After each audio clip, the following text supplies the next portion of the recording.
season of Sunday Stories Live. I'm extremely excited to be hosting this session. Oh, I My hear name you. is Furrukh Khan, and I will be your MC for the event today.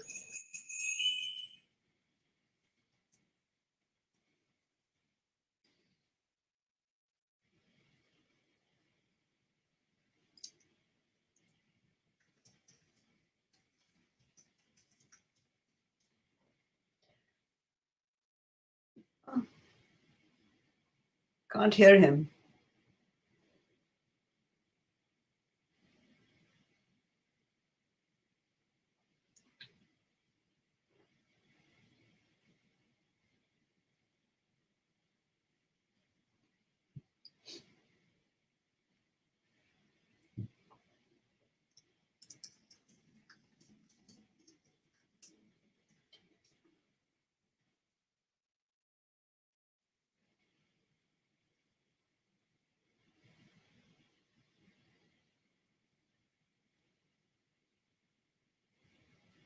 Partition Partition Archive for the last few years. Uh, this archive documents nearly lost stories of partition. Our I flagship must tell oral you history that you, project is the largest Farooq, of its kind in South Asia and has documented more than 10,000 families' stories. You can learn more about this by visiting the archive's website or speaking to any of our team members who are here. Today, it's my honor to continue the stories to facilitate what I believe will be a fascinating conversation with Professor Ayesha Jalal.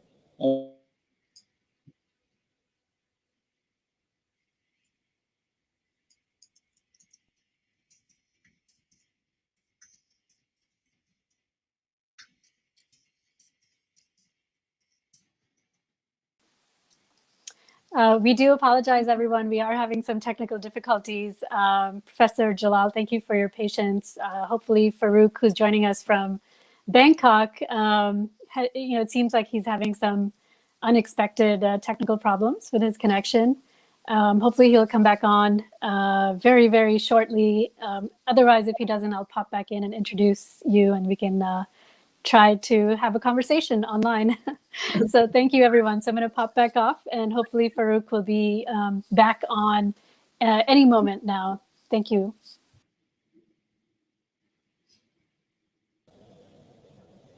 I'm so sorry about this. This has never happened before. I have no idea why the internet connection is acting up the way that it is. Again, just a little bit about Professor Ayesha Jalal, who's a Mary Richardson Professor of History at Tufts University. After majoring in History and Political Science at Wellesley College, she obtained her doctorate in History from University of Cambridge. Professor Jalal has been a Fellow of Trinity College, Cambridge, a Leverhulme Fellow at the Center for South Asian Studies, Cambridge, Fellow of the Woodrow Wilson Center for International Scholars in Washington, and Academy Scholar at the Harvard Academy for International and Area Studies. From 1998 to 2003, she was a MacArthur Fellow. Her publications include The Sole Spokesman, Jinnah, the Muslim League and the Demand for Pakistan, The State of Martial Rule, Origins of Pakistan's Political Economy of Defense and Democracy and Authoritarianism in South Asia, a comparative and historical perspective. Professor Jalal has co-authored Modern South Asia, History, Culture and Political Economy with Professor Sugata Bose. Her study of Muslim identity in the subcontinent, entitled Self and Sovereignty, the Muslim Individual and the Community of Islam in South Asia since 1850. Her most recent work is Partisans of Allah Jihad in South Asia. Welcome, Professor Jalal. I'm sorry about the internet. issues, but it's truly an honor for me to be hosting and speaking with you. So I'm bit nervous. मुझे लग रहा है कि internet भी मेरी तरह ही nervous Yeah, हुई the है. internet is That's why fine, it but kind of just keeps breaking off. But yes. that's something that hopefully. Well, I mean, if you're going to have a conversation, I hope it will be good enough. But I do want to just clarify that my last book was not Partisans of Allah. That came out several years ago. My last book was The Struggle for Pakistan, and prior to that, The Pity of Partition. Okay, so the last two books were The Pity of Partition and the Struggle for Pakistan. Partisans of Allah came before that.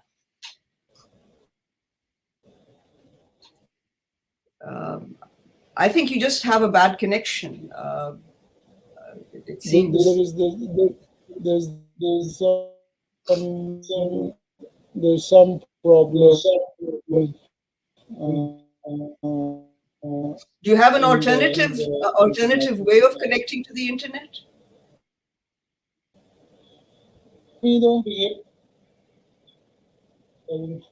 Having trouble. Can you hear me now? I have no idea. I can hear you, but you do break up at times, so I'm not sure. So you can try. I apologize. It's never happened before, so I know that's.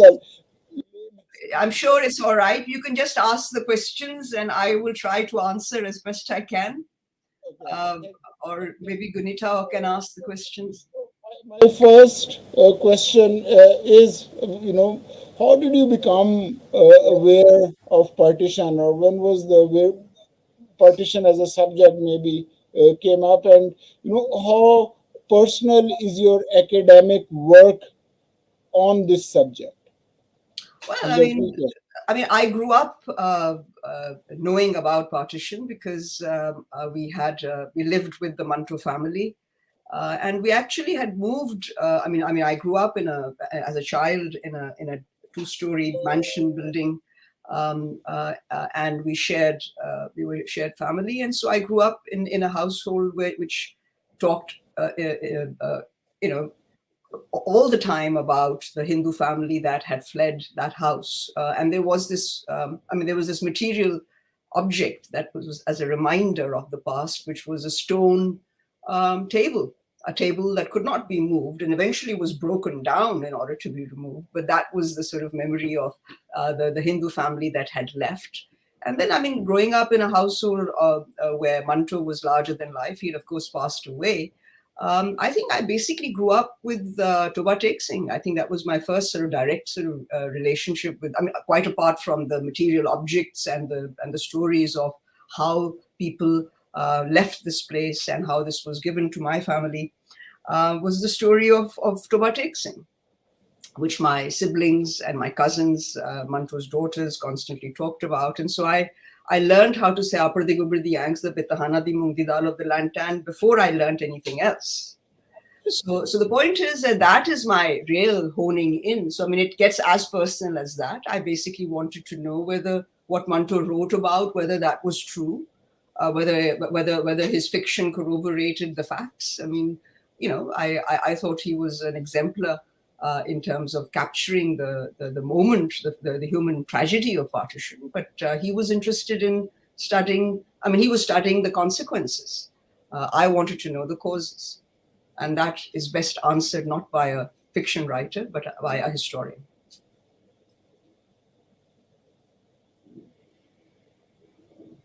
Fiction writer, but by a historian. And again, you bring in the subject of history. History is normally written maybe more about individuals. Is my voice echoing?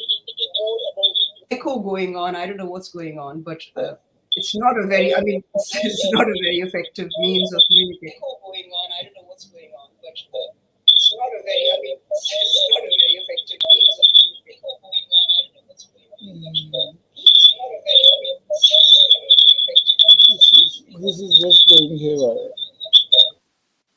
I think if you'll allow me, I'll go ahead, Furrukh, and ask the questions. I have a copy of your questions now that you wanted to ask Professor Jalal, if that's okay. I'll continue.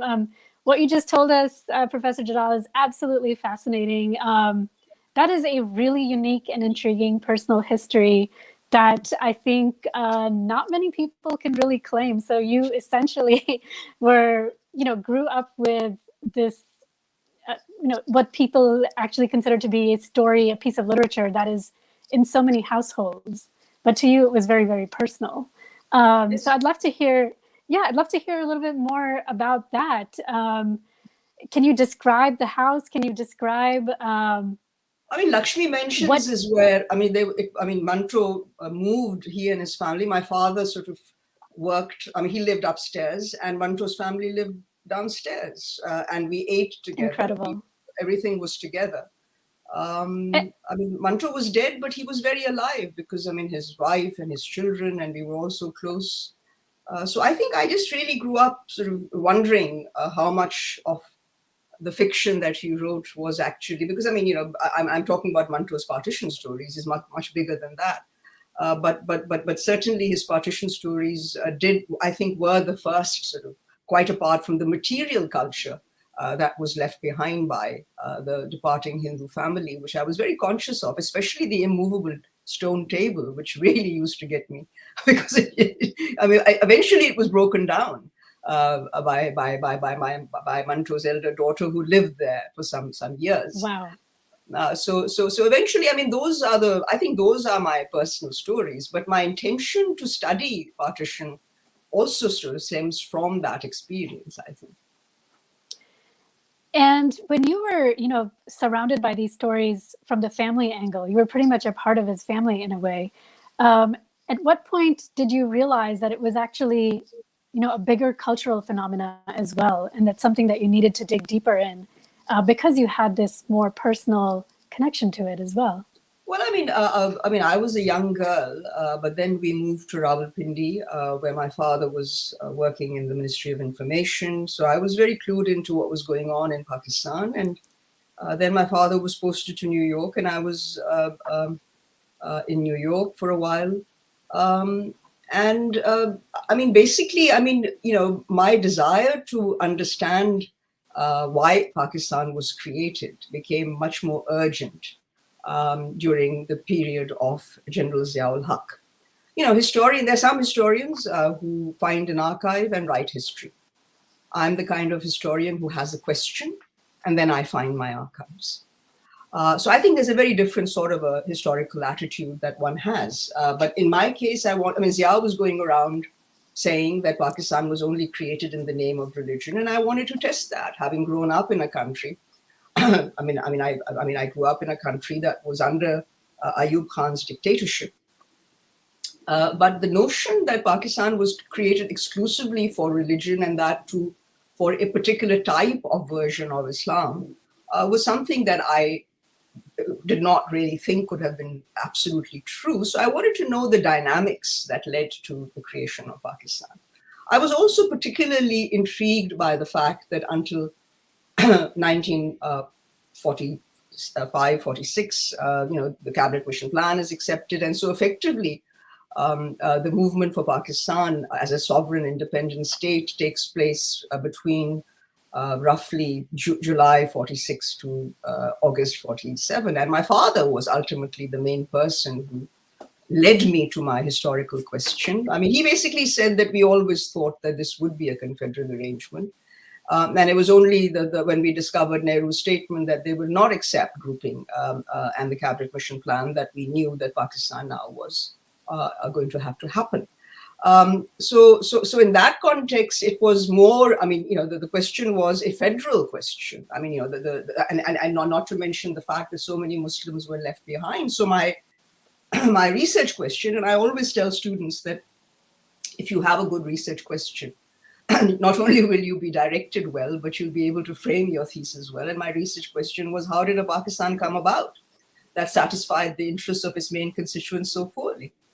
And that served me very well in my historical inquiry, and also gave me the answers, which I have, kept to, and I think they're proven by the direction of South Asian history. There are people who keep coming up with new ideas based on statements made by this, that, or the other. That's not history. That's just sort of going by. That's journalism at worst, and that's basically what people are doing. So I do think that one does need to ask the right questions, and the questions you ask will lead you to the sorts of answers you give. So I do believe that the question really does. Your research hypothesis is of crucial importance. Yeah, and I come from a science background, and I can say that it's the same for the sciences as well. A lot of are you a natural science person? Physics. Well, I mean, I think we have more in common than the social science people these days who are doing very small things. I think historians, I mean, I don't know whether you've read John Lewis Gaddis's wonderful book, The Landscape of History, in which, he I would love basically, to. I have not. I think you should read it, where he basically sort of is responding. I don't know whether he himself is responding, but somebody asks the question of what is the historical method? And I think it was, I'm not sure who, McNeill maybe, was asked this question. And he says, I read a book, and then I read another book, and then I read another book, and then I read another book. So somebody said, but that's not a method. And somebody in the back growled with a husky voice, that's what we do. He was a physicist. So, you read something and it draws your attention, and then you go to something else. That may not be the method. And the problem that I think is happening now with the social sciences is that the questions they're asking are getting cuter and cuter because they're doable, but they're not large questions necessarily.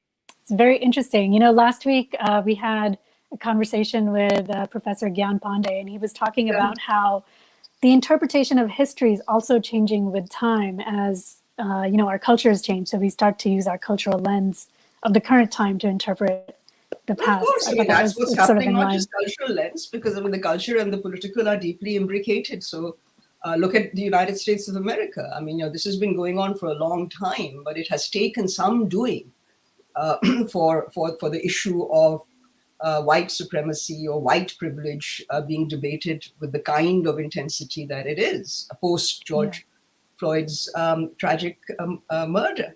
So I do think that things do change and can change, but they are actually brewing within for a long, long time. Yeah. They moment comes. Yeah, and they kind of erupt and come to the surface. And it can seem like, how did this kind of randomly happen? It wasn't random. It was brewing under the surface, as you're saying. I want to ask Furrukh if the internet is okay on your end, if I should turn over the mic back to you. Looks like he's on mute. So you're mute. Yes. Okay, there you go. Are you okay now? Can I hand back the questionnaire to you? Can you hear me? Can you hear me now? Yes, I can hear you. Yeah, yes, perfect. So I'll pop off and I'll pop back in case we have technical problems Yes, again. yes, but you handled it much better than I could. So thank you very much. Again, as I said, sorry about the internet issues. The question that you were talking about, maybe asking the right question. As a historian, does one need to ask a different question if one is talking about partition? And if especially in relation to the creation of Pakistan, or does it remain the same if one is talking about the independence from the British? Well, I mean, you can't ask just one question. Yeah. Partition is a process, not an event. It didn't happen in 1947. It's something that carries on. I mean, it has a longer history. So, I mean, it depends what you're interested in. If your interest is in understanding human suffering, that again is the consequence of partition and not the cause. But if you're interested in the cause of partition and your question is, well, what role did religion serve? You will answer that question.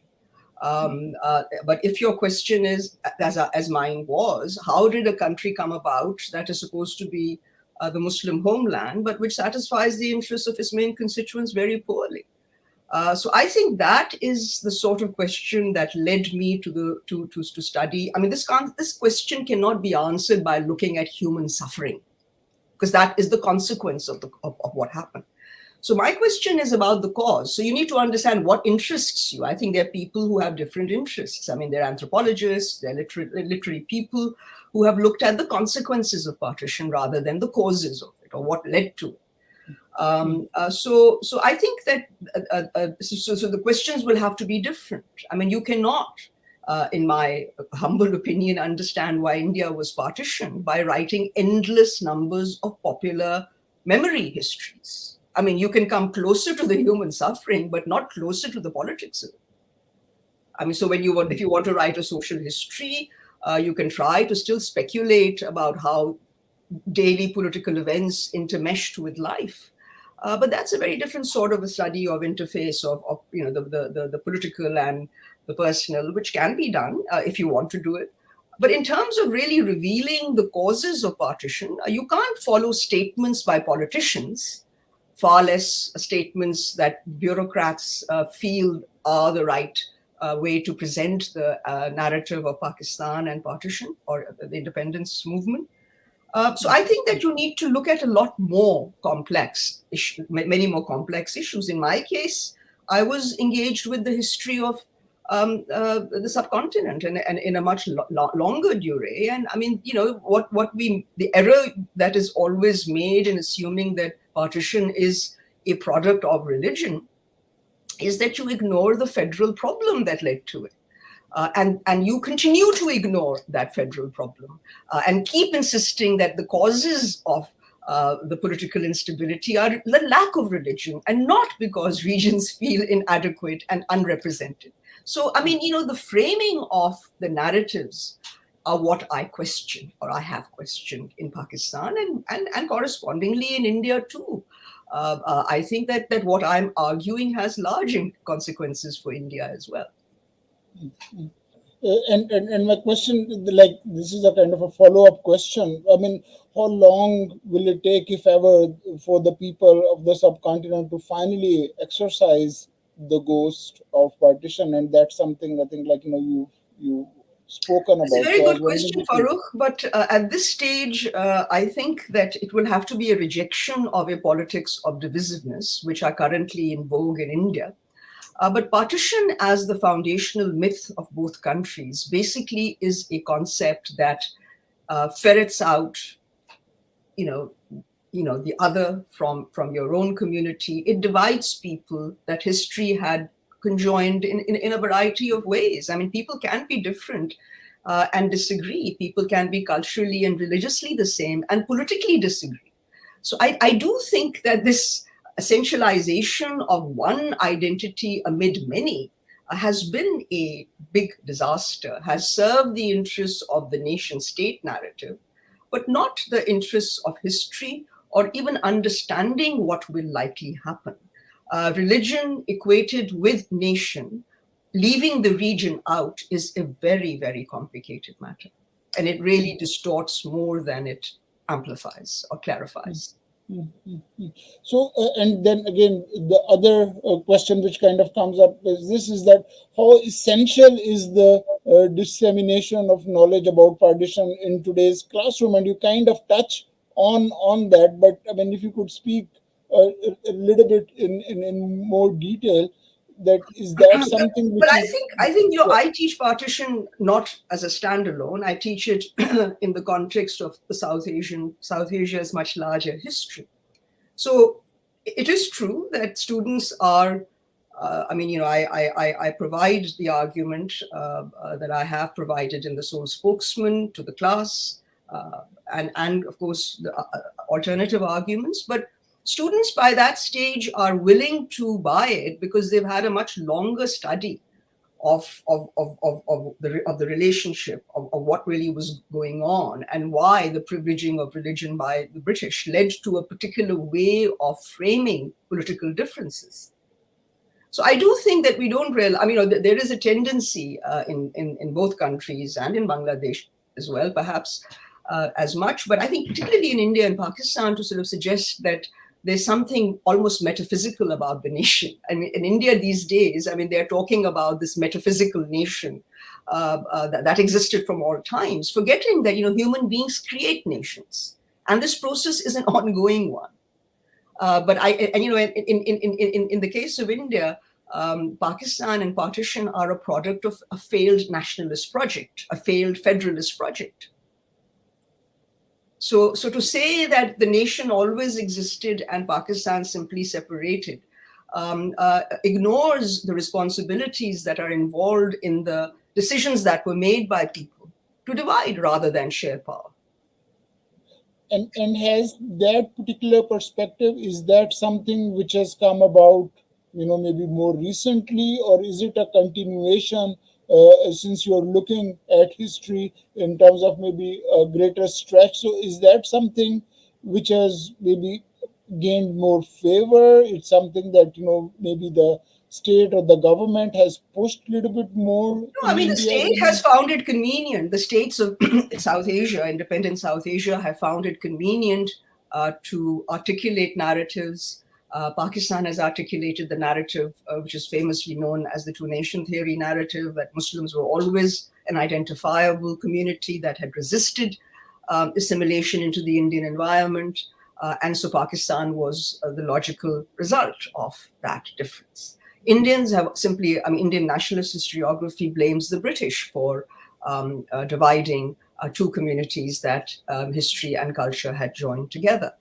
So I think neither of them are really adequate. What I have argued is that you need to look at the actual politics on the ground. And here the politics of two provinces are particularly crucial, and which I show in my book. One is Punjab. Punjab and Bengal. These were the two main Muslim majority provinces. The Muslims had a bare majority in these provinces, and keeping them united was intrinsic to a unified India. And effectively, the partition of India is the partition of these provinces. Not understanding the politics of these provinces and working in vague sort of ideas, metaphysical ideas about Pakistan, you can do so. But it doesn't tell you very much about what really happened. I mean, it's not explanatory. It's not an explanation of history. It's a particular take on it. Or again, because we have about 30 minutes and then we go to questions or comments from our audience. So I know मेरा time जो है वो कम होता जा रहा है जहाँ पे मैंने आपको question पूछना. But what we kind of started off with, that you as a historian, but yet जो personal connection है वो आप मंटो साहब का बताते हैं. Okay, so जहाँ पे एक side के ऊपर आप one looks at the great kind of almost distance ideological या और चीजों का, whereas on the other hand Manto साहब जो हैं, he presents a snapshot. So as someone who is again connected to Manto Saab, but as an academic discipline आप history को देख रही हैं, so how do these two things, do they ever meet? Well, yes, they do. I mean, if you read my book, The Pity of Partition, it might show you how they do meet, and how fiction of a particular kind, not all fiction, can embellish the historian's craft, as I've argued. So I do think that they can meet. And so in the class, you asked me about the personal, in terms of teaching in the classroom. I think it's very important for students do find it more logical and explicable. They are much more confused. At LUMS, I frequently sort of would find myself students saying, well, why didn't they ever teach us this? There's nothing wrong with this. So, you've just kept a complete, it's like a complete, darkness, keep people in darkness. I think the average student in Pakistan is even less familiar with South Asian history than in India. And I think that's a really serious problem. And I think one tried to sort of address it to some extent, but I think it remains a national problem.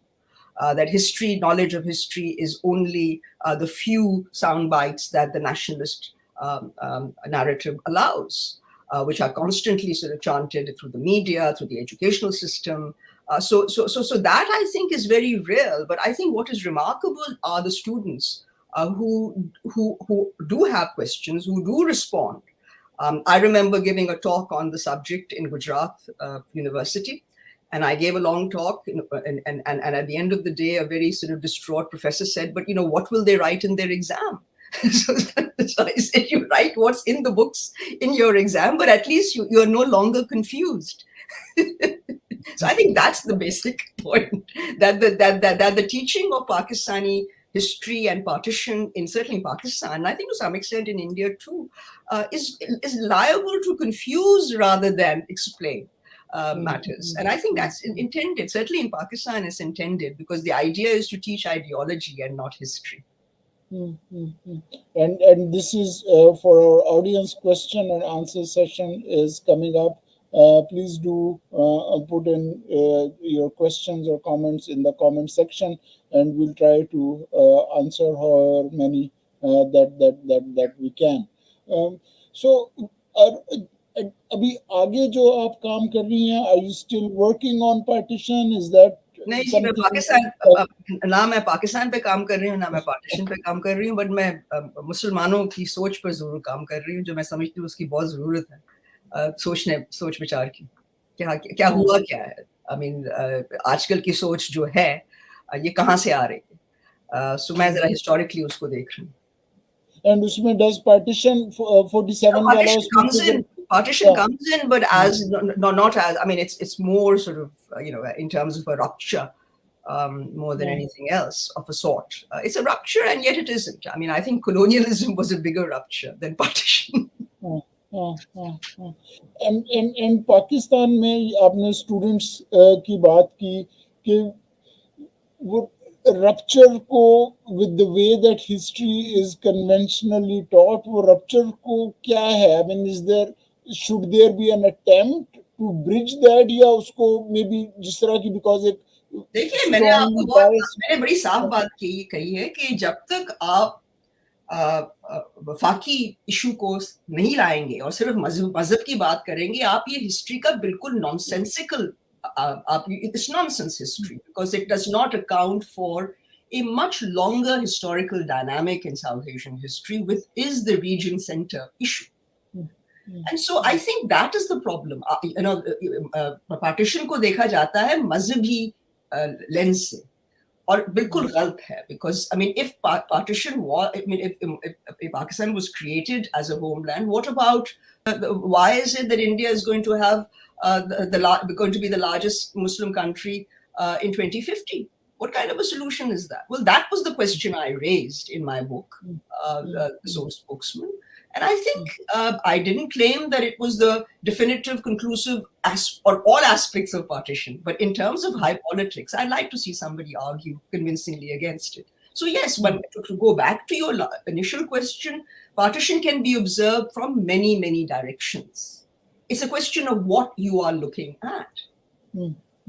I mean, if you're trying to justify the official narrative of Pakistan, you're allowed to do that. You'll go and you'll do it in a particular way. You see what I'm trying to get at?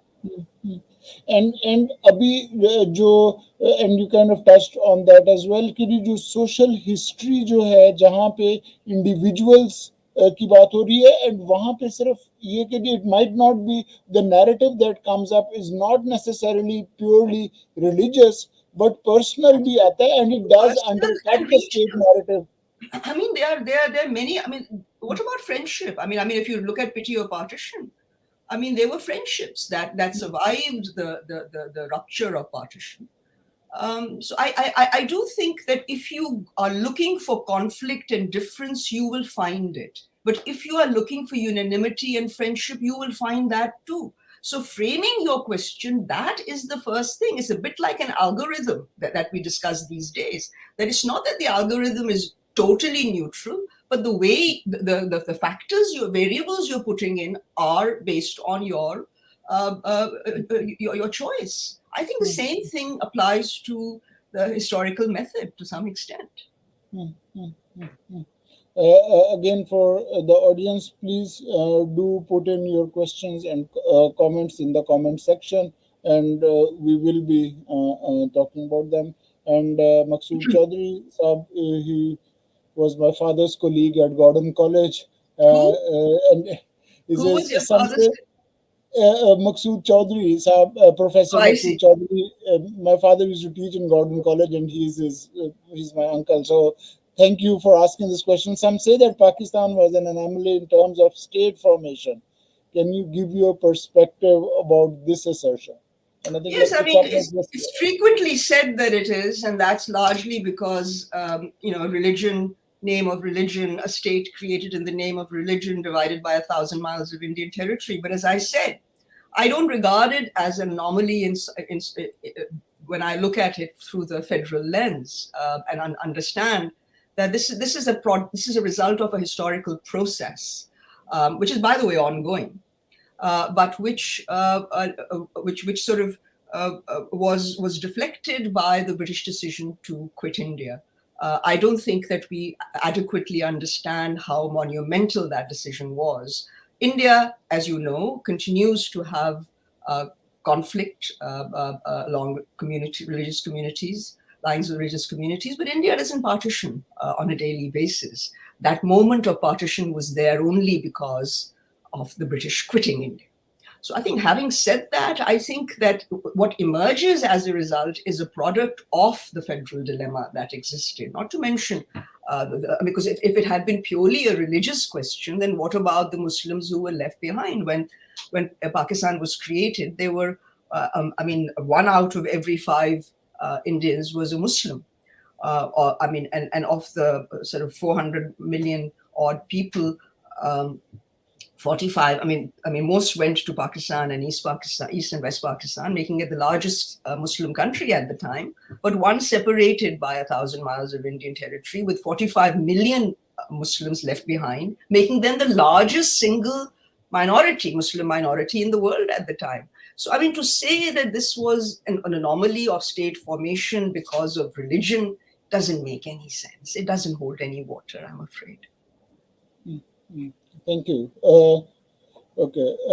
Ahuja Teji's question was, Jinnahs' anger against Congress so intense that he was delusional, not seeing consequences of destroying a well-knit society of centuries, and thought India and Pakistan could be like US and Canada. Well, I totally disagree. He was hardly delusional. He exactly wanted a federal arrangement that was workable. It was Congress that didn't want to share power. So I think that's, again, the Indian sort of problem, that because you insist on seeing, either blaming Mr. Jinnah for everything or religion for everything, you fail to see that there was a federal problem. So I suggest you read provincial politics a little bit in the 30s and 40s to understand why partition occurred. And Dilawar Sheikh asks, what was the dream or baiting for common people to carve Pakistan from India? Look, for the common people, the idea of independence was a better life. It was aspirational, the hopes of achieving their dreams and sort of living a life of freedom. Unfortunately, that remained more a myth than a reality for both. और वो सारी post colonial kind of nations में वो होता है, या do you think it I think there's a very strong element. I think the post colonial state, in fact the nation state, is peculiarity, especially the nation state that emerges out of colonial empires, have some very striking commonalities. Just take law. In the domain of law, the role that the modern nation state has ended up playing in Muslim majority countries, with great detriment to the idea of religion, where multiple religious practices were permissible, but now not only does the state seek to define a Muslim, but also what practices are Muslim practices. So I think that these are problems of a peculiarly post-colonial nation-state type.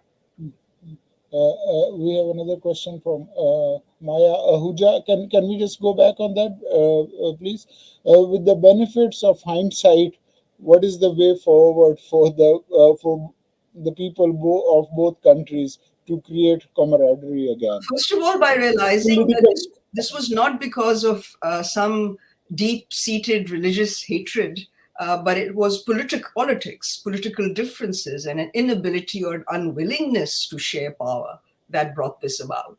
I think the best way to heal the wounds of partition is to basically understand the pain that the provinces and the people of the two provinces, Punjab and Bengal, have done. I think the healing will have to come from Punjab and Bengal as well. I think Bengal has less of a problem.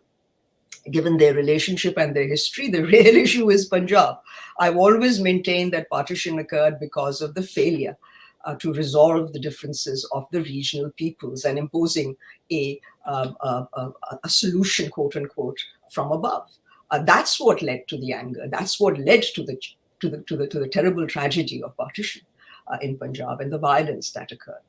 So I do think that the best way to regain camaraderie is to change the narrative, or to understand at least why partition happened in a slightly more sophisticated and mature fashion, and then also to try and open up relations between Punjab. I'm very heartened to see some attempts in that way, but I'm not all that hopeful.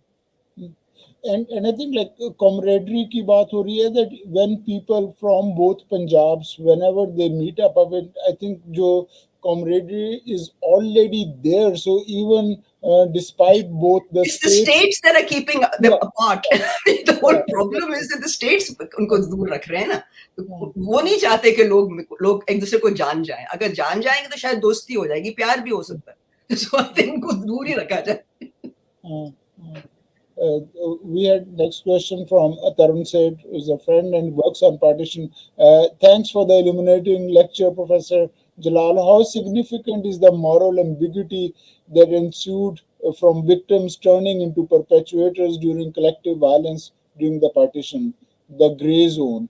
Has this had an imprint on the understanding of history? Absolutely. I think this has been the murder of kith and kin has scarred the conscience, the psyche of South Asians for decades. And the fact that nothing has been done to really ask what religion had to do with the violence that came. I mean, I think I did this in my book, Self and Sovereignty, in its chapter 9. In a section called Separating at Close Quarters, of what a painful process that was. And I think that while one can't deny the role of discursive narratives, categories, the local aspect presents a very variegated picture. Mostly it would seem that people who were able to acquire weapons. And in this instance, it was frequently the demobbed soldiers, because the role of the demobbed soldiers in Punjab in the violence was huge. They were able, because of their weapons, I mean, there was no sort of general order given by anyone. There's no evidence of it. But at the local level, people who acquired weapons were able to change the dynamics and attack minority communities or those who ended up on the wrong side of the divide. So I think the sad part is that by interpreting the violence in communal terms, you tend to flatten out the role of the perpetrators with those of who may have been complicit in their non-action, but were certainly not murderers. So I think that my evidence and my work finds that while clearly the victim deserves more, and we have failed to do so, what you do find is that rarely did entire communities perpetrate murders, but victims were entire communities. It took only a band of men, a band of individuals, as I call them, to massacre an entire train of people or an entire village. But to call this communal is, or to even consider them as heroes. I mean, I read newspaper reports of 47, 48 in the vernacular press, where they're hailing these people as heroes of their community. So the fact, I mean, while truth commissions are not perfect, the fact that we haven't even faced this, the fact that we hide behind this violence under this omnibus term communal, means that we are only condemned to go on repeating it again and again. You have to call out, what did faith have to do with this? Yes, religion as identity played a role, because you were able to identify people as Hindu, Muslim, and Sikh and target them. But you knew nothing about the faith of those you were killing. You were not killing them for theological reasons. This was a battle of materiality. It was politics. So I think this is where the narratives are seriously wrong. And I think intelligent people after 75 years should learn to move on. उसमें एक और चीज का भी आता है, and जो perpetuators थे, again their own communities might have maybe venerated their presence or considered them heroes. But I think state की responsibility आती थी that there should have been some kind of prosecution. अगर even वो token type की भी करते, पर दोनों साइडों पे स्टेट ने कंप्लीटली वो चीज को किया ही नहीं. सो आई थिंक वही जो बात आप कह रहे हैं कि because the state has not taken up the responsibility that it was supposed to. These are things that maybe they will go on, and especially अगर सिर्फ वही communal और religious terms में उसको आप देखेंगे, so there is no, and then it becomes a very pessimistic kind of maybe an outlook. I mean, that's what's going on. I mean, the whole idea of religious divisiveness in India providing political mileage and then becoming attractive. So that becomes a kind of a vicious circle. That's what you're doing with a particular explanation of violence, that this violence occurred because of religion. And I think that needs to be challenged.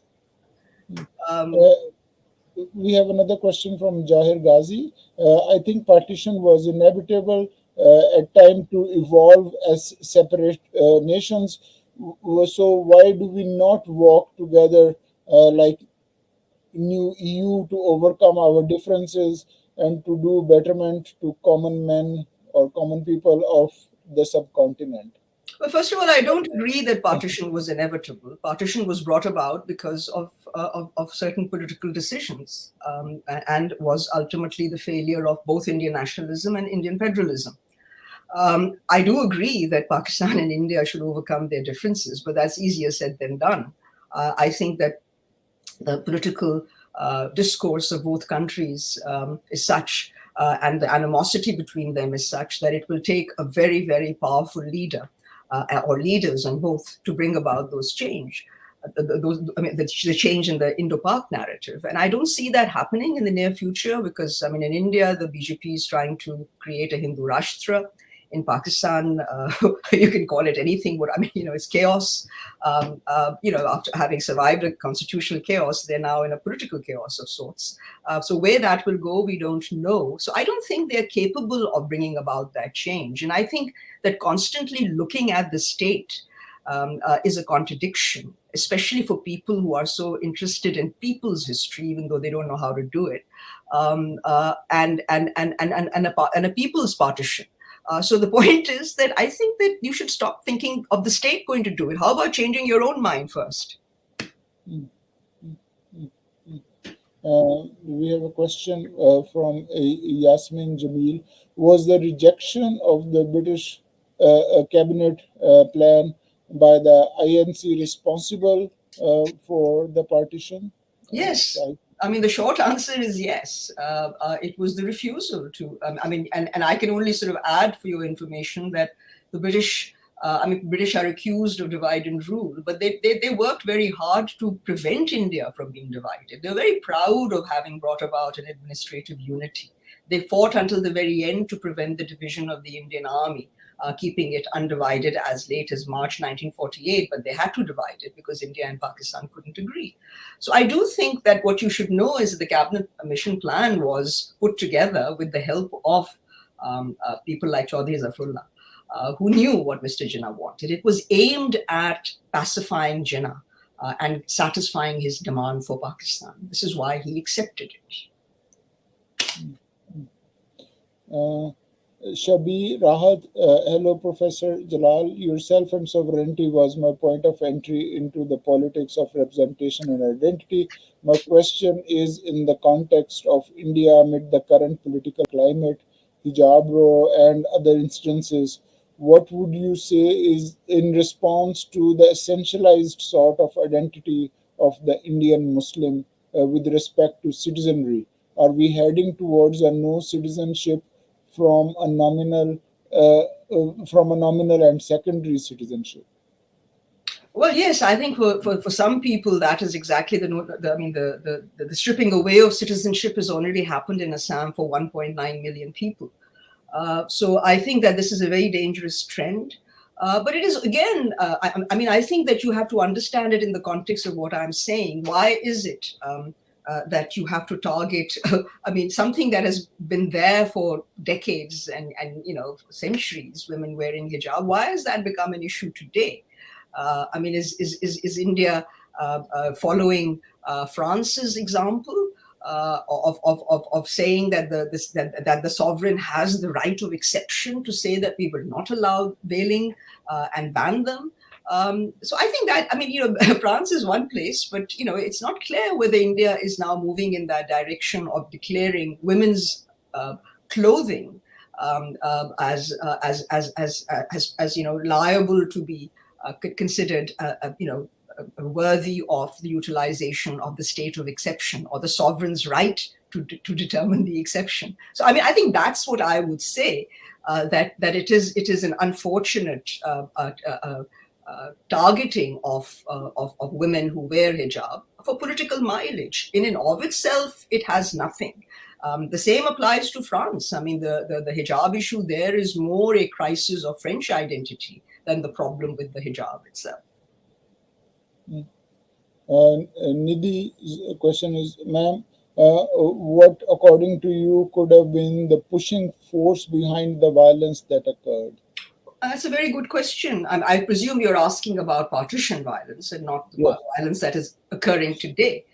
Because as I said, partition is a process, and it's that process that is creating the violence you're witnessing in places like India and Pakistan. But as for the partition violence, sorry, what exactly was, I've forgotten the exact comment. She was asking what led to what could have been. Yeah, it could be the pushing force behind the violence that occurred. I think the very decision to partition and the two provinces, particularly Punjab, and those who found themselves on the wrong end of the line became victims. Their properties were seized by those men who acquired weapons, who became powerful in that local area. So the victimization of the religious minorities caught in the wrong place is what really sparked it off. It was the displacement. It was the anger at what was going to happen that led to.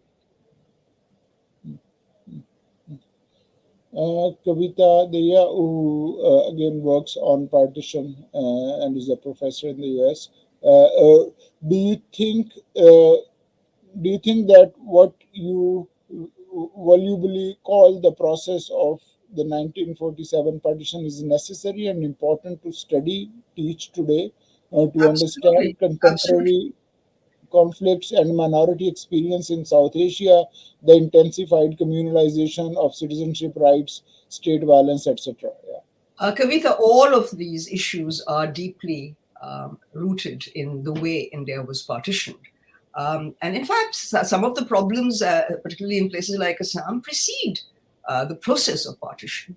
And so I think that what's happening today and what brought about partition is part of a long, long story of particular ways in which the British created a representative system, which alternatively provincialized and communalized Indian politics, all with the purpose of keeping the unitary center the British had created under their own control. So they would pacify by giving some power at the regional level.